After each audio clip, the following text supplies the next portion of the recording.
दोस्तों, आज हम आपको एक अजीबोगरीब घोड़े के बारे में बताने वाले हैं, जिसके बारे में जानकर आप भी हैरान रह जाएंगे।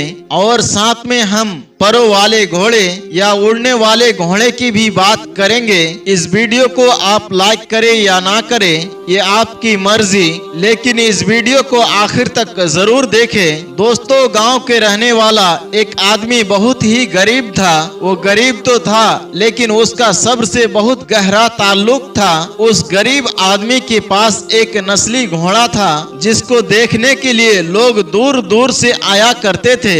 उसने अपने घर के करीब एक छोटा सा अस्तबल बना रखा था, यानी घोड़े के लिए एक अस्तबल बना दिया था। उसका इश्क और कुछ नहीं बल्कि एक घोड़ा ही था। बादशाह वक्त को जब पता चला कि करीब के गांव में एक आदमी के पास एक घोड़ा है जो कि बड़ी आला नस्ल का है, वो बादशाह भी घोड़ों का बहुत शौकीन था, यानी उसे घोड़े रखने का शौक था। उसने सोचा कि इस आला दर्जे के घोड़े को हासिल करना चाहिए। चुनांचे बादशाह अपने कुछ साथियों के साथ उस गरीब आदमी के पास आया और कहने लगा, ए फकीर, अपने इस घोड़े के बदले में मांग क्या मांगता है? उस आदमी ने कहा, मैं माजरत चाहता हूँ बादशाह, ये घोड़ा मैंने बहुत शौक से पाल रखा है और शौक से पाली हुई चीज को बेचा नहीं जाता।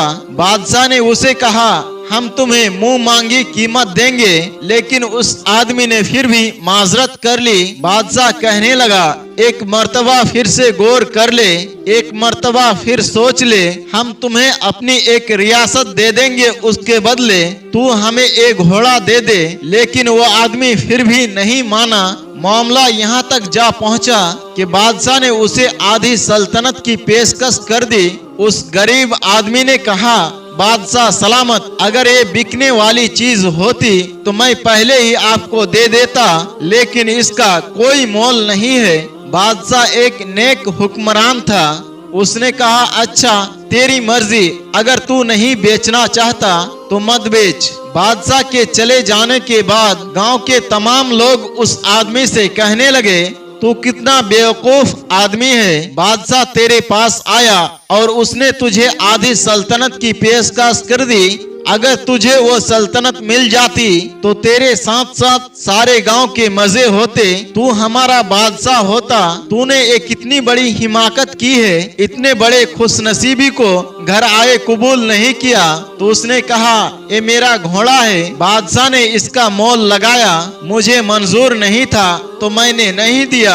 इसमें खुशनसीबी या बदनसीबी की क्या बात है? लोगों ने कहा, तू एक जिद्दी आदमी है, तू शुरू ही से ऐसा था, तेरा मिजाज ही ऐसा है। इतना कहकर सब लोग चले गए। थोड़े अरसे के बाद सुबह के वक्त जब वो आदमी अस्तबल में दाखिल हुआ तो देखा अस्तबल खाली था, उसका घोड़ा वहाँ पर मौजूद नहीं था। गांव के लोगों को जब पता चला तो कहने लगे, तुझसे कहा था वक्त के बादशाह के साथ जोर आजमाई ना कर, और अब देख तेरा घोड़ा तेरे पास नहीं है, तेरे साथ बड़ा जुल्म हुआ है, तू तो तबाह व बर्बाद हो गया। उस आदमी ने कहा, मैं कैसे तबाह व बर्बाद हो गया? एक घोड़ा ही तो था, छोटी सी चीज थी, मेरी जिंदगी तो बहुत बड़ी है। लोगों ने कहा, नहीं, तू बेवकूफ आदमी है, तुझे अल्लाह ने अक्ल ही नहीं दी। ये कहकर सारे लोग वापस चले गए। इसके बाद तकरीबन 1 महीना गुजरा होगा। एक दिन घोड़ा हिनहिनाता हुआ वापस आ गया और उसके साथ और भी जंगली घोड़े थे जो कि उसी नस्ल के थे, आला दर्जे के थे। उस आदमी ने उन घोड़ों को देखा तो बड़ा खुश हुआ और सब घोड़ों को अस्तबल में डाल दिया। गांव के लोगों को जब पता चला तो कहने लगे, तू तो बड़ा खुश नसीब है, तुझे ना सिर्फ तेरा खोया हुआ घोड़ा वापस मिल गया बल्कि उसके साथ कुछ और घोड़े भी मिल गए। उस आदमी ने कहा, घोड़ा था, चला गया था और अब वापस आ गया। तुम एक वाकया पकड़ लेते हो और तुम नालायक लोग समझते नहीं हो और आकर कहते हो क्या खुशनसीबी है। दोस्तों, वो सारे जंगली घोड़े थे और उन सब को संभालना बहुत मुश्किल काम था। उस आदमी का एक इकलौता बेटा था जो उसे जान से भी ज्यादा प्यारा था। बेटे ने अपने बाप से कहा, ये जंगली घोड़े हैं, और मैं इनको सुधार दूंगा। चुनांचे उसने सबसे सेहतमंद घोड़े को पकड़ा और उसके मुंह में लगाम देकर उसके ऊपर चढ़ा और उस घोड़े को चलाने की कोशिश करने लगा, लेकिन उसका बेटा घोड़े से गिर गया और उसके टांग की हड्डी टूट गई। उसके बाप उसे उठाकर घर ले गया। गांव के लोग उसके पास आए और कहने लगे कि तेरा एक ही बेटा था, तू तो मारा गया, तबाह व बर्बाद हो गया। तेरे घर में मुसीबत ने डेरा डाल लिया है। थोड़े दिनों के बाद बादशाह की जंग शुरू हो गई और जंग बढ़ती गई, लिहाजा लोगों को जबरदस्ती फौज में भर्ती किया जाने लगा। बादशाह ने अपने आसपास के इलाके के सेहतमंद नौजवानों को जबरदस्ती पकड़कर जंग में भर्ती कर दिया। उसके बेटे की टांग टूटी हुई थी और वो किसी काम का नहीं था, लिहाजा बादशाह के लोग उसे छोड़कर चले गए। गांव के लोग फिर से उसके पास आए और कहने लगे, हमारे बेटे हमें बहुत प्यारे थे, लेकिन बादशाह के लोग सबको जबरदस्ती ले गए और फौज में भर्ती कर दिया। तेरा बेटा तो बच गया, तू बड़ा खुशनसीब है। उस आदमी ने कहा, तुम लोग इस काबिल नहीं कि तुम्हारे साथ रहा जाए।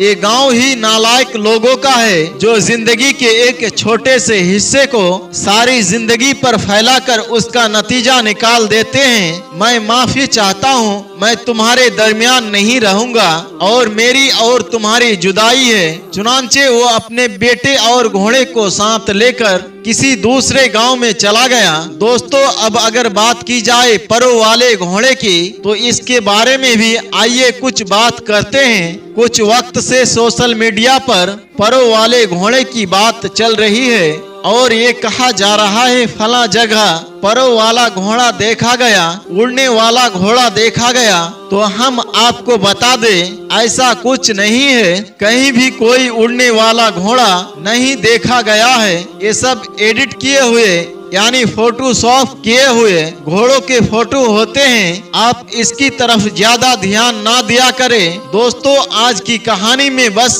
इतना ही।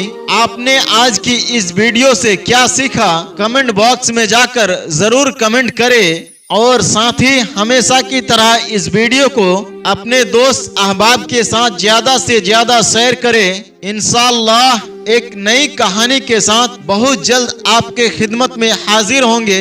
तब तक के लिए हमें इजाजत दे। अस्सलामु अलैकुम व रहमतुल्लाह।